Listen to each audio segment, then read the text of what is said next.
Videos from all over the internet that's going to flip your perspective. Let's just start.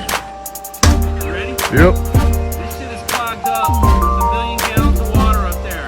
Only one way to get it out.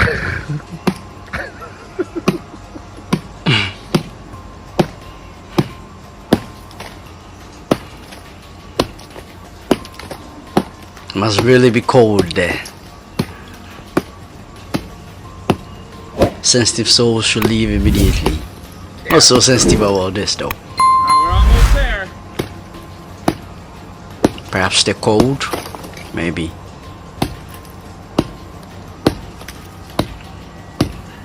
It will be so satisfying, yes. Oh, roof drain. Getting real fucking close now.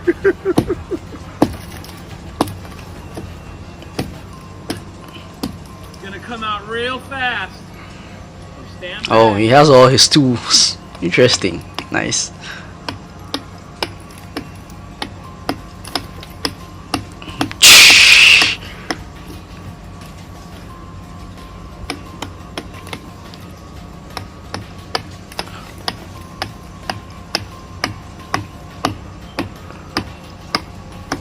Nope.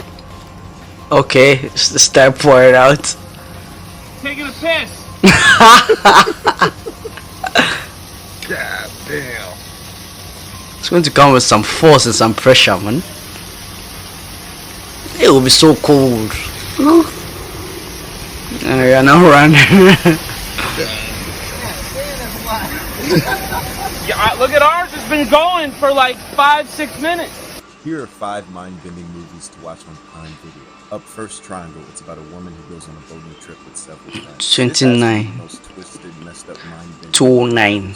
Let me say it that I way. remember watching it for the first time and being absolutely shook. Even when I thought I knew what was going on, I was hit with another surprise. Next, The Witch Part 1, The Subversion. It's about a girl who escapes a secret government facility and loses all of her memory, and 10 years later they start coming for her. This movie hit me when I least expected it to, and the third act is the best part of the movie. Next is Goodnight Mommy. You probably heard of the American version with the same name. It's about twin brothers whose mother comes back from surgery, and when she starts acting very strange, they start to think maybe that's not their mother at all. I haven't seen the remake, but it is a remake, so I recommend the original. Next, The One I Love. It's about a couple who tries to rekindle their marriage on a weekend getaway trip recommended by their therapist. And a lot of mind-bending stuff happens while they're there. The movie will have you thinking even after it's over. The final moments had my jaw on the floor. And last but not least, Open Your Eyes. You probably heard of the American version. Oh, this is a long time movie. Diaz and Penelope Cruz, who's also in the original. 1997. And even though the remake has a Must be really good then. the movie, the original is just way better. When your dad, there's even, I don't know whether it's a rumor or it's a true story, but people said you at one time flew with him in a jet and then you went under the Adomi Bridge. Oh, no. I wasn't part of that whole thing. Oh, but you also heard it. I've heard that. You know, he did do it. He did do it. Yes, but I was not with him. Did you ask him why that experience? Did he ever tell you how was it like? For him to do Yeah. that. Why that? It took quite a bit of planning. Wow. To do something like that, you have to be very precise. And But in his time, he was the best flying cadet, right? well, he was, but being at the top and staying at the top are two different things. Yeah, And, right. True. he loved flying. I think Very it was adventurous. second nature to him. Yeah, but he was very, very careful. You fly too? Sometimes, not anymore. I haven't. Oh, I but haven't you used to flown in a fly? while. Yeah, I haven't flown. At in what a while. age did you start? The first time that you You're actually flew a trying plane? to cause controversy here. Oh, why? You're underage, and that put you in there. 13. Yes. You flew your first. Wow. Yeah. You didn't even know how to drive then. Oh, I did. At 13. Yeah. Wow. So at 13 you're driving. That's against the law. No. I knew how to drive. knew You how to asked drive. the question. I didn't. You said I didn't know how to drive. I said I knew how to drive. But I if you didn't knew say I how to was. drive, certainly you would have done that on the roads and all of No. Really? You were taught how to drive in the bush? No, but you know how you have a long stretch of dirt road, where nobody. Yeah, but okay, so your parents knew that you were in 16 or here in Ghana 18. But 13 they were teaching you how to drive. What's your problem, Bolari? I like that. You should learn. Yeah, right? you should be open-minded You to flew learn. a plane at 13. What did you go to? What was it like? That's some adventure. Oh my Fill us goodness. in. Would you do that to your kids as well, if given the chance? No? I must say, my parents were very brave to do that. Yeah. You're very brave. Well, he was braver than I was.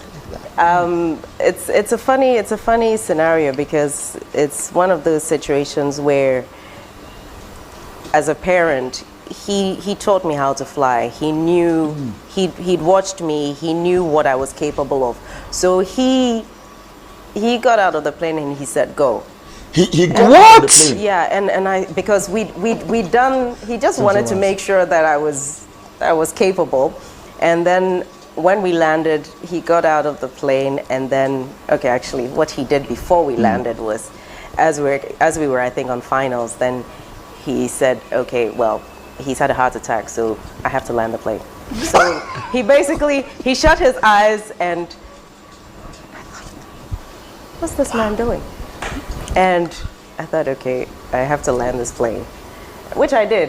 And I think for him, that was his way of testing whether I would be able to do it.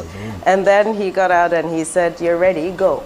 On your own? Yeah, and I looked at him and I was scared actually, because I thought, I don't know. And he said, "You're ready, go." Wow. So I did, I went. Of course I was praying the whole way. Obviously, man. Yeah, but yeah.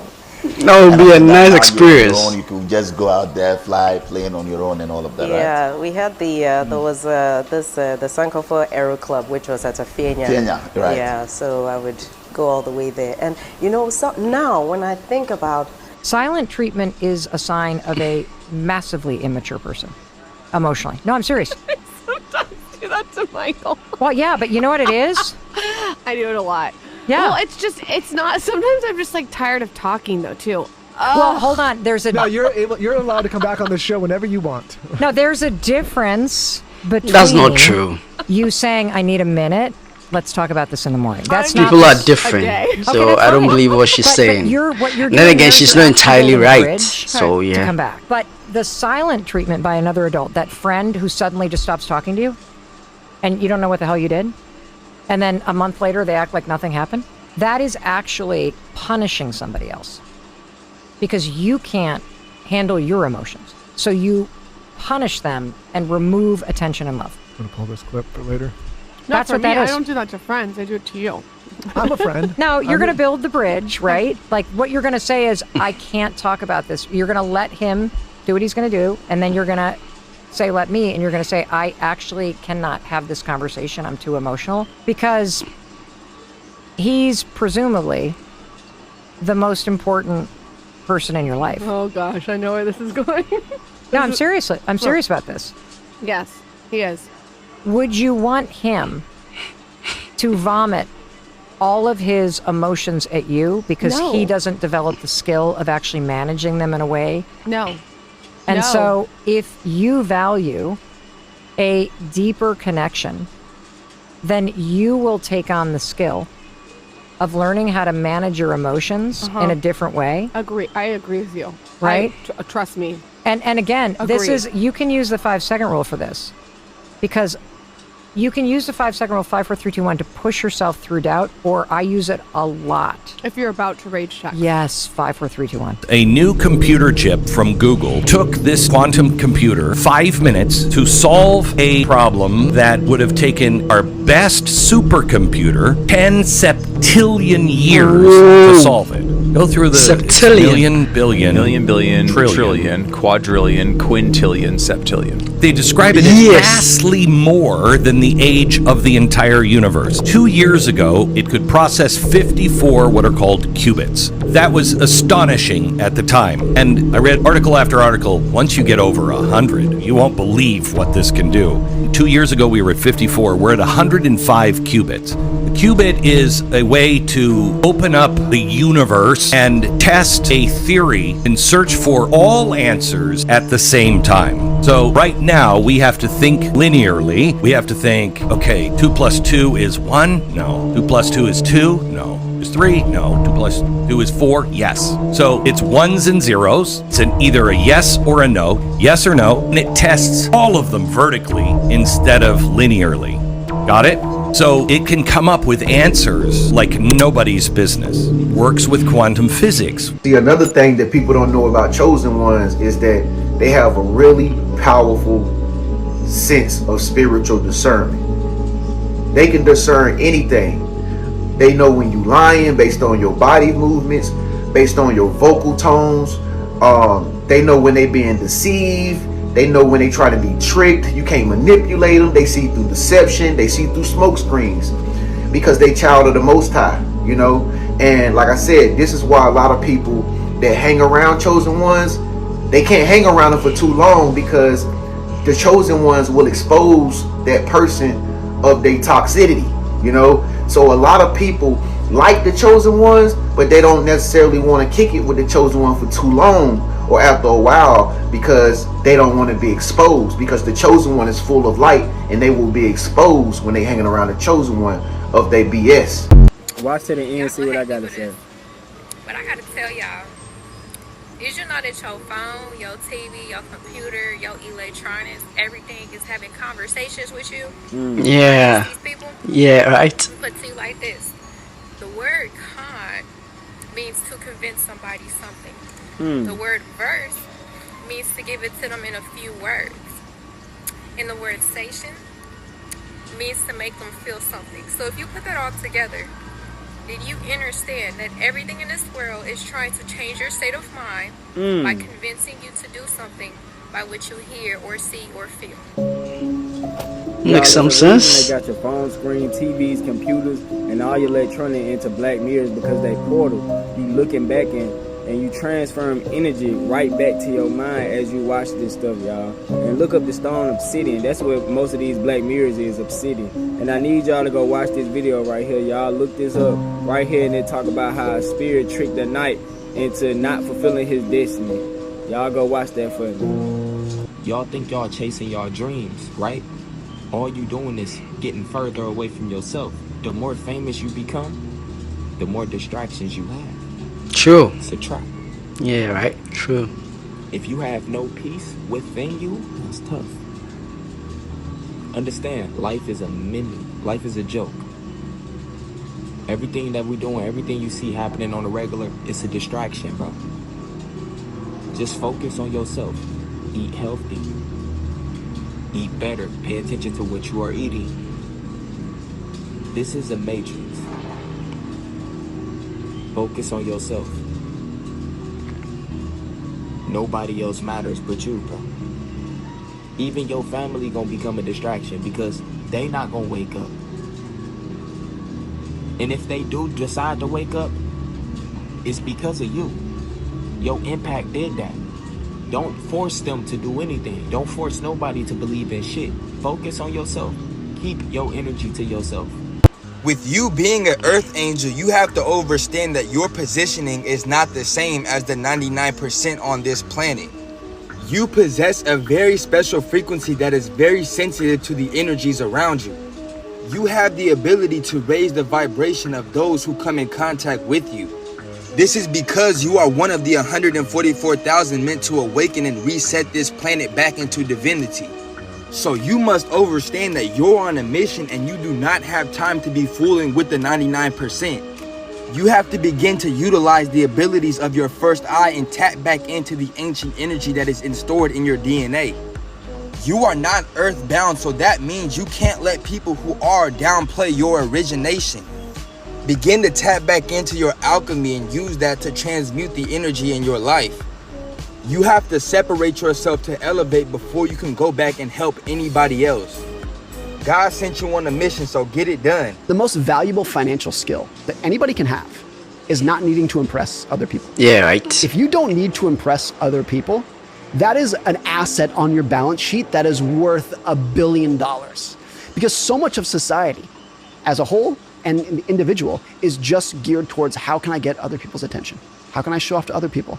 How can they like me more? For the past 30 years, I've never preached against witches. I don't even know if they exist. It's your responsibility. I have a book here. The level is your responsibility. San Francisco from the 1850s and the Great Fires of San Francisco.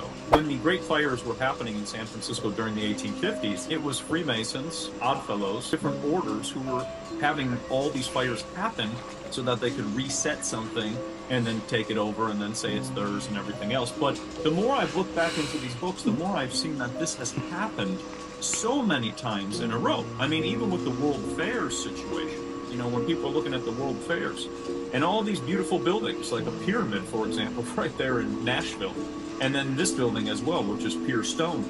But all of this stuff has been reset multiple times. And I've started to realize that the more I would go back into the 1850s, it was like the people of the 1850s, like me and you right now, of let's say 2025 or whatever year it is, are seeing this and seeing it over and over again the same way they were seeing it. But they didn't even know that they were in this. So it's kind of like the more you get into this, unless awareness is created, which is happening, and I'm very thankful. Like the internet just spreads things. Like now. And now, True. You know, allegedly there's no fact checkers and whatever, great things can happen to it. I ain't fornicated, flirted, touched myself, picked up a toy in 365 days. This is the longest I've ever gone without doing that. And your initial thought is probably like, damn, or as a fellow Christian, you're like, yes, praise the Lord. Or you think I'm absolutely insane.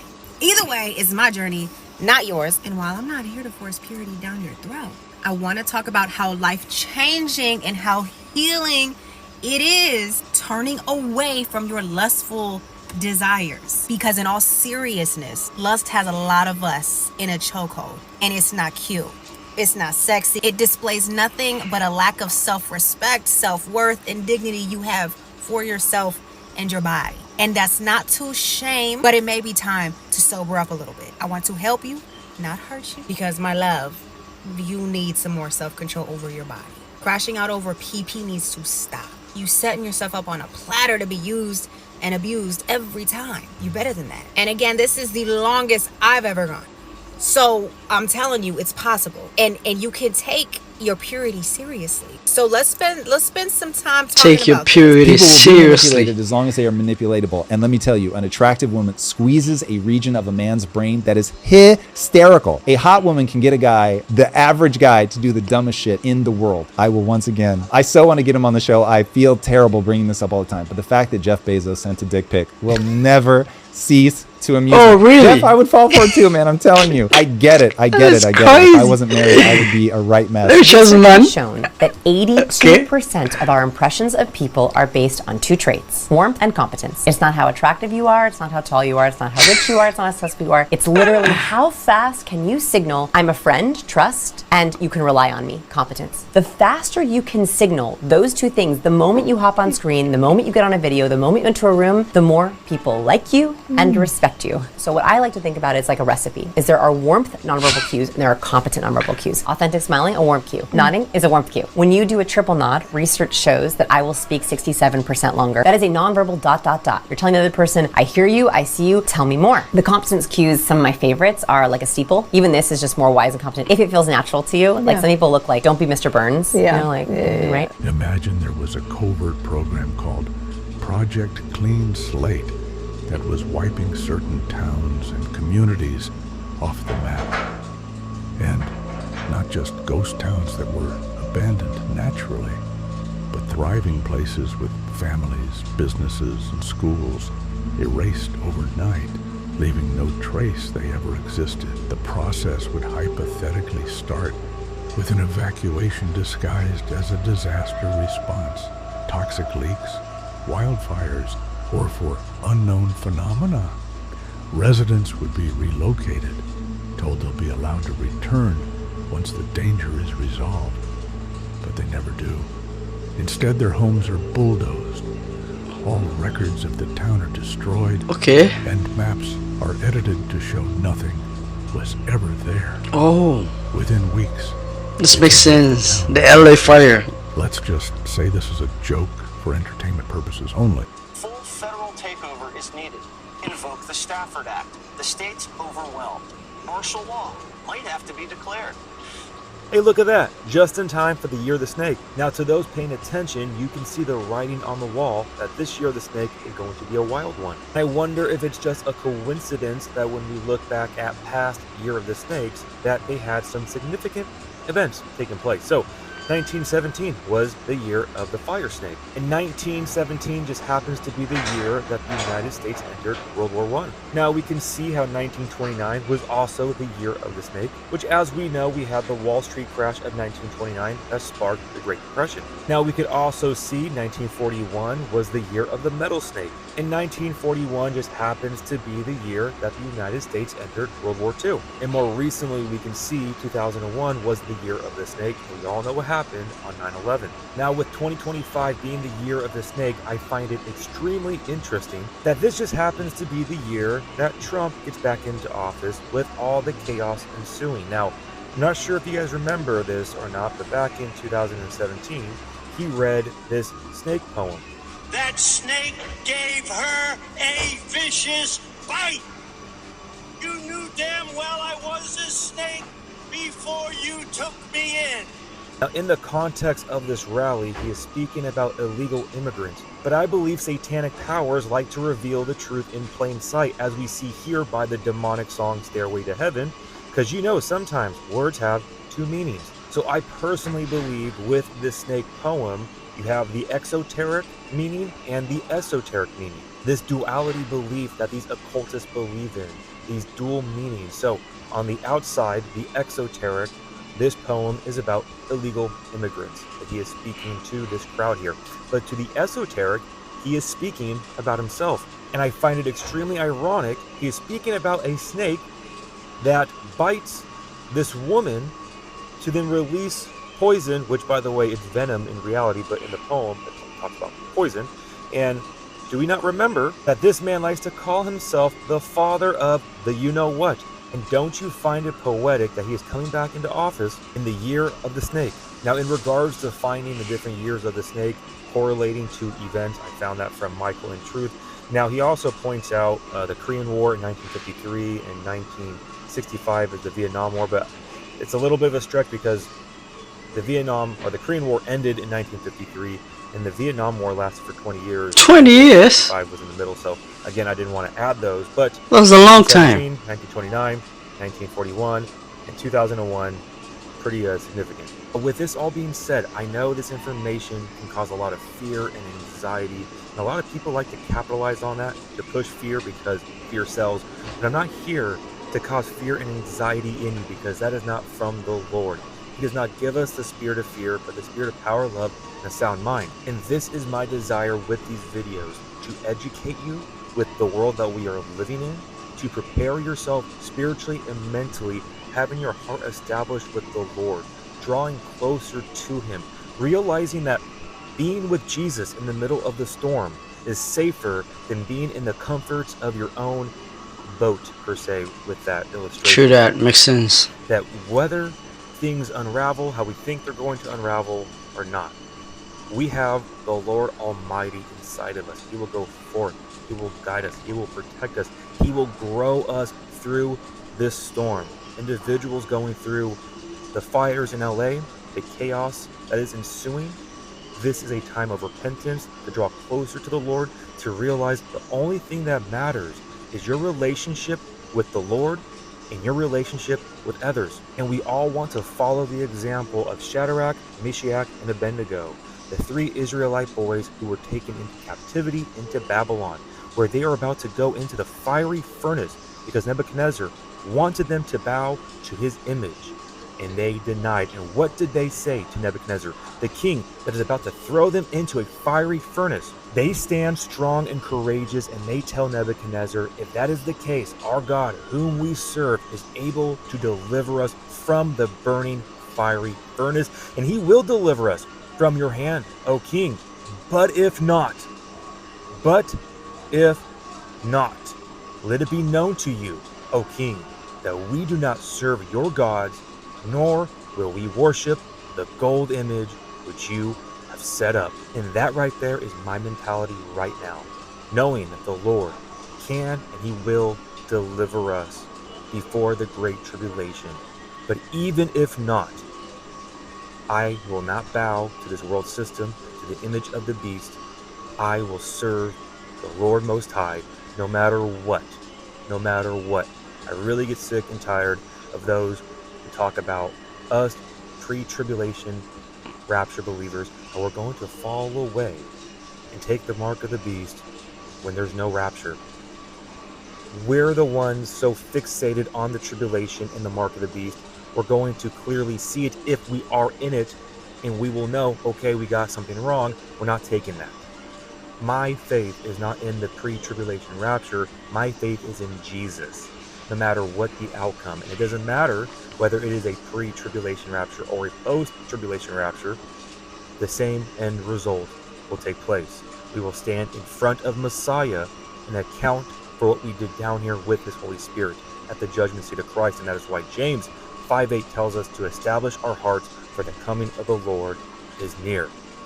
So with that, guys, no matter what happens down here, what chaos, the Lord is growing you, He is sanctifying you, and He is trying to draw you closer to Him. With all this chaos, earthquakes, tornadoes, hurricanes, fire, war, economic collapse, it is all meant for you to draw closer to the Lord, realizing that you need to build your house on the rock of Christ, not on sand. Because when you build your house on sand in the world, an earthquake, a fire, economic collapse can tear that down. True that. Nothing can tear down your house, your spiritual house that is built on the rock, because He endures forever.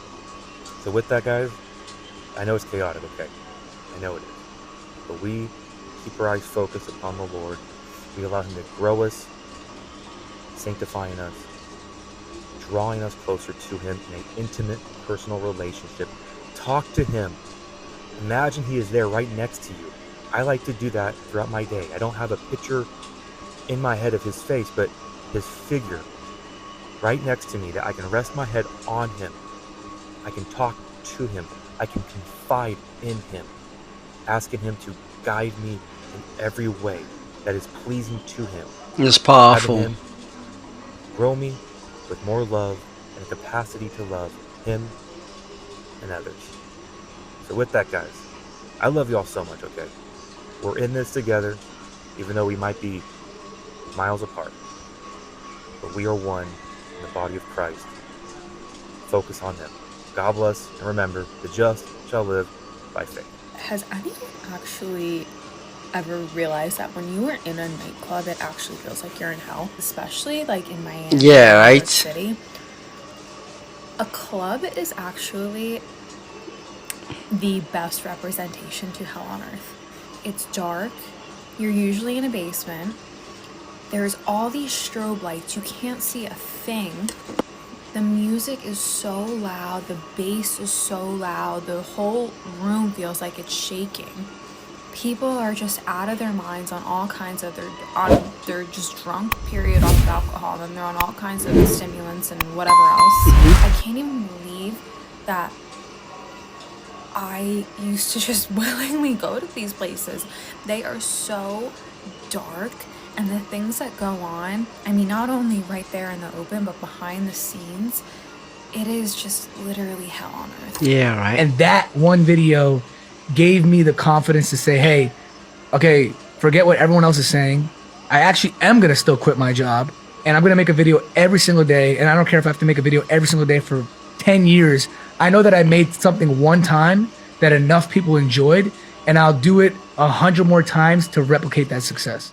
And that's why we are here too as well. And we've come to the end of the video. These videos were so interesting. One part that got me laughing was Jeff Bezos sending a dick pic. I mean, what else do you want again in this world? When you're a billionaire, why are you sending a dick pic? It wasn't making sense to me, so yeah, it was funny. Yeah, and this poem about a snake, which Trump was, you know, talking about, was also sketchy for me. And yeah, we've come to the end of the video. Don't forget to like, comment, and subscribe, and also share with your friends. And also click on the notification bell icon so that any video that I post, you will be the first to get it. Adios amigos, and I'll catch you guys in my next video. Bye.